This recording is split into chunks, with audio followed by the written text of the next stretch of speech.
Guys, I've never had to do this for a product before. I've never felt the need to come back like 2+ years after a product has come out and tell you that I'm really disappointed in it.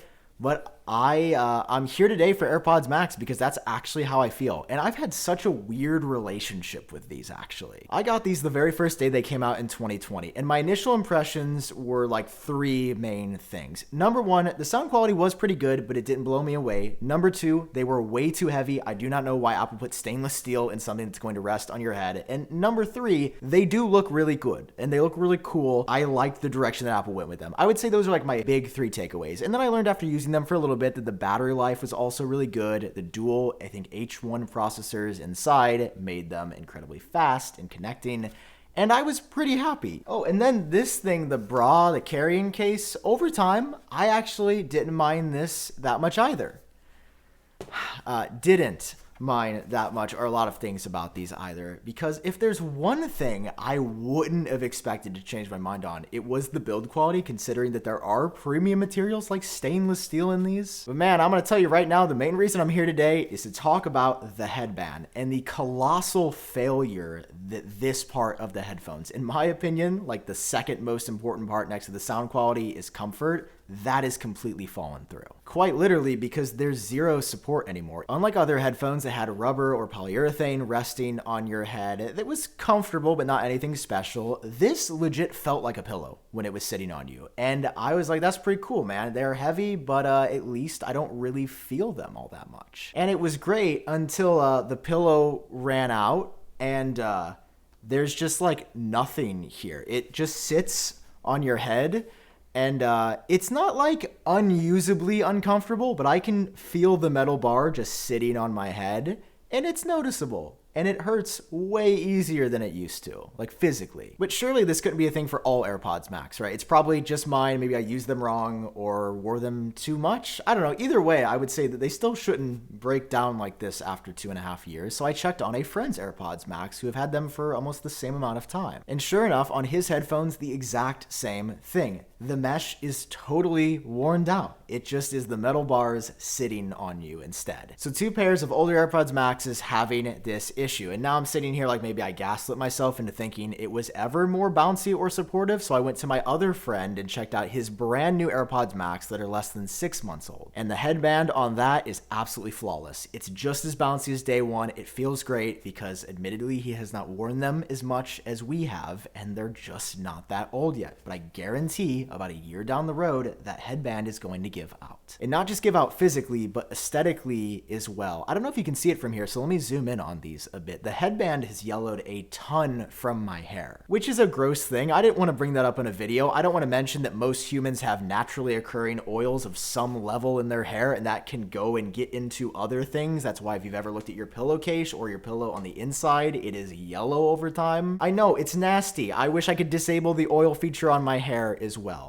But they show up on AirPods Max, and if you have a white or lighter color headband, you're gonna notice that over time. It's another reason that other manufacturers haven't used cloth on white as the headband. But here's the problem with the headband that I think makes me most angry, is that by themselves, I think AirPods Max would have been fine. I think Apple absolutely cursed the construction of these with the smart charging case. Because with these AirPods Max in the case, there's one way you carry them. And again, aesthetically, it's genius, it's cool, it's Apple making form and function together. You carry them with the headband. But guess what? When you put the carrying case on these, it adds a non-nominal amount of weight and makes the pressure and force on the headband even stronger. Once again, accelerating the breakdown of this headband. There's just too much wear and tear, whether it's on your head, whether you're carrying it, whether you're sliding it around. This fabric was a horrible idea. And if there's one thing out of everything else that the 2nd-gen version addresses, it has to be that. And admittedly, it's such a strange miss from Apple when the build quality of all of their other stuff is absolutely phenomenal. This is an anomaly, a blip on the board of their track record, and it tells me that these straight up, they were rushed out. And sure enough, when I started looking back at articles about these, the rumors and leaks for AirPods Max before they were released, that's exactly what the story was, that Apple was planning to make a fully modular, user upgradable pair of over-ear headphones, but during production, they ran into issues and they had to change some things at the last second. And I think that explains why some parts of these are incredible, like the audio quality, like the battery life, but other parts of the hardware are confusing and bad. Now, switching gears for a second, have you ever asked yourself why your wireless bill is so expensive every month? If so, then let me tell you about Mint Mobile, who I partnered up with for this video. You might already know Mint Mobile if you've seen some of those ads from Ryan Reynolds, who is also the owner, but let me tell you about how awesome their service is. They offer premium wireless for as low as $15 a month, and you don't have to sacrifice any coverage, speed, or data. They're built on the nation's largest 5G network, and they keep costs low because they sell direct to you online, cutting out retail stores and salespeople. Just click my link in the description or scan the QR code on screen if you're interested in the best deal in wireless. All Mint Mobile plans include unlimited nationwide talk and text, plus lightning fast 5G and free mobile hotspot. I've personally been using Mint Mobile for well over a year now, and the service is actually ridiculous. Some of my best friends have signed up, and they're like, why was I not doing this way sooner? So if you're interested in reliable coverage and fast data for a fraction of the cost, just head over to mintmobile.com/AppleTrack or click the link down below in the description or scan my QR code. Or if you've already been using Mint for a while, then let me know what you love about it down below in the comments. Thanks again for Mint Mobile for partnering with me on this video. Now, let's get back to it. Listen, maybe I've talked about the headband too much because as bad as it is, I haven't stopped using these. I've worn them less. They've become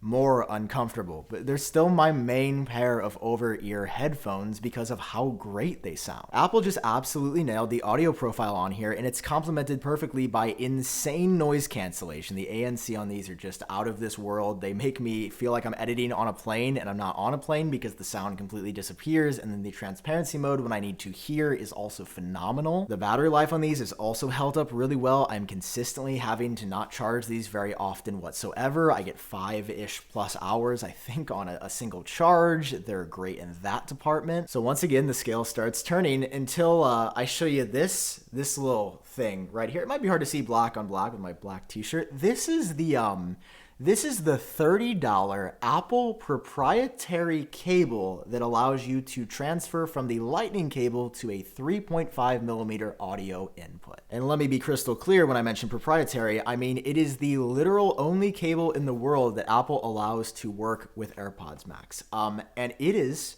I could not say this more seriously, literally the worst cable I have ever touched in my entire life. This cable is one dirty bastard, okay? And I don't even think I'm gonna bleep that out because that's genuinely how I feel about it. It has the build quality of a pasta, and it is absolutely required if you plan on doing any level of serious work with AirPods Max. Because these are still on Bluetooth 5.0 and not the newest 5.3, the latency for me, maybe other people could deal with it, it's unusable for video editing. I legit have to plug in to remove the latency, and then you just get a straight audio feed from the 3.5 into Lightning. But like, why is there Lightning on here? Why don't these headphones have USB-C? Why are there not other cables that work with AirPods Max? Like, you can't give me a non-Viagra'd up headband and then also give me this cable on $550 headphones. These are things that I never thought would be issues, actual problems years in, that have genuinely become so annoying and have made an experience that didn't need to be like this. I feel like there are quite easy fixes for both of these. Make a better cable and allow others, and don't use this material or test it better next time. And yet here I am putting the AirPods Max back on again because they just sound great. And a pair of over-ear AirPods is, at times, the best experience in the world, amazing and unbeatable. And at other times, it makes me wish that Apple had just waited on these or tested them more. Like, I keep using them and they keep making me mad because they're not bad enough to stop using them, but they can be bad sometimes. I don't know what the through line is other than we need a second gen version of these ASAP. I want to see Apple fix these things. I know Apple has to be aware of them by now, considering they've been using them theirself for over 2 years. And I hope we see some new colors as well. That's probably my smallest gripe with AirPods Max, is that I just want more colors. The green, get rid of it. It's bad. I don't know why I bought the green. Major L on my part. Just get the black ones or the white ones. Those will look way better. Anyway, guys, this is my video. If you want to hear me talk in this demeanor about all kinds of stuff, then I would love to meet you in person when I'm doing a live event in San Francisco on June 6th. This show is going to feature myself, John Prosser, Luke Miani, and Noah Rubin as we talk about everything Apple announces the day before at WWDC, and this is made possible by Clean My Mac, who sponsored and made the entire event possible. Clean My Mac has great features like Smart Scan that make sure your computer is always running as fast as it should be, whether it's new or old. So grab your tickets now for the event at geniusbargoesdark.com. I legit am so excited, and it's going to be so fun to react. And I want to thank you guys for watching this video. Kind of a different one, got a little bit of a different vibe, but here we are. Let me end the video by putting on AirPods Max. There we go. Oh, also, I didn't mention this, but like, yeah, we do need a new carrying case. This thing is, I mean, just look at it. This poor sad sack needs some help. All right. Thank you. I'll talk to you later. Bye-bye.